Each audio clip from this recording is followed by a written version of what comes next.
ఏవండి, చెప్పు. ఎక్సెల్ లో నాకు ఒక రిక్వైర్మెంట్ కావాలి. ఏంటది?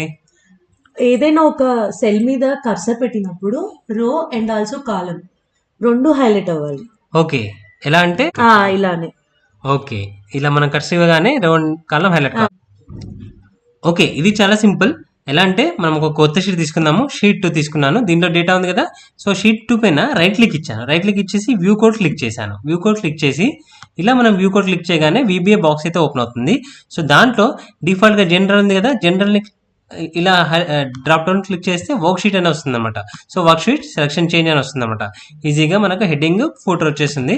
దీంట్లో మనము ఒక చిన్న కోడ్ రాయాలి. 2 లైన్స్ కోడ్ రాయాలి. ఇలా ఏంటంటే cells dot interior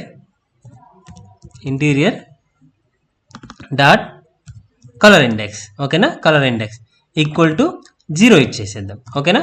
next target dot entire column dot interior dot colour index. ఓకేనా, colour index equal to some 46 వేసేయండి. ఓకేనా, ఏదైనా 55 లోపల ఏదో ఒక నెంబర్ వేసేయండి. సో ఇది మళ్ళీ ఇదే కాపీ చేసుకొని జస్ట్ అదే కింద పేస్ట్ చేసేసి ఇక్కడ కాలం బదులు రో రాయండి. ఓకేనా, రో రాస్తే ఇక్కడ 46 బదులు 45 రాసాయి. ఓకేనా. సో రాసిన తర్వాత జస్ట్ క్లోజ్ చేసే దీన్ని. క్లోజ్ చేస్తే ఆటోమేటిక్గా మనము కలర్ కర్సర్ ఇవ్వగానే అది హైలైట్ అవుతుంది. మనం ఇచ్చే నెంబర్ బట్టి ఆ కలర్ అయితే వస్తుంది అనమాట. ఓకేనా, ఈ విధంగా మనం చేయొచ్చు.